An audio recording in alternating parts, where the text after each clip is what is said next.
ករណីប្រជាពលរដ្ឋប្រទះឃើញសាកសពបុរសម្នាក់បានស្លាប់នៅក្នុងប្រឡាយទឹកសង្ស័យថាជិះម៉ូតូធ្លាក់ចូលទៅក្នុងប្រឡាយដែលហេតុការណ៍ខាងលើនេះបានកើតឡើងស្ថិតនៅភូមិមណ្ឌងព្រីងឃុំអូម៉ាល់ស្រុកបាត់ដំបងខេត្តបាត់ដំបងដោយបង្កឲ្យមានការភ្ញាក់ផ្អើលកាលពីវេលាម៉ោង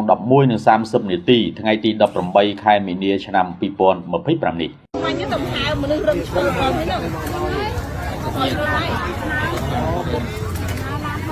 មានឡានអីបុកពីក្រោយស្អាតចៃ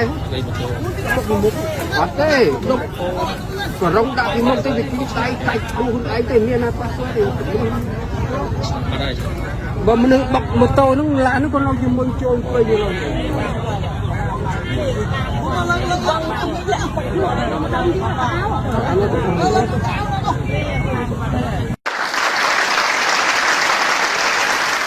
សូមស្វាគមន៍មកកាន់សាលាបង្វឹក Plan A សាខាអង្គតែនទូកោក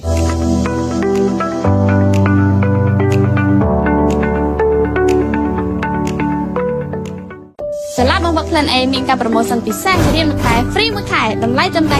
$99តែប៉ុណ្ណោះសាលាបង្វឹក Plan A បង្រៀនគួរលើមុខវិជ្ជាគណិតវិទ្យារូបវិទ្យាគីមីវិទ្យានិងជីវវិទ្យាបង្រៀនចាប់ពីថ្នាក់ទី5ដល់ថ្នាក់ទី12ផ្នែកទីតាំងរបស់យើងស្ថិតនៅលើផ្លូវ273ចម្ងាយពីអង្គការទី50 ម៉ែត្រតែប៉ុណ្ណោះសូមទំនាក់ទំនងលេខទូរស័ព្ទ093 60 26សូមអរគុណ សាលាបង្វឹក Plan A ដំណើរឆ្ពោះទៅកាន់នីតិ A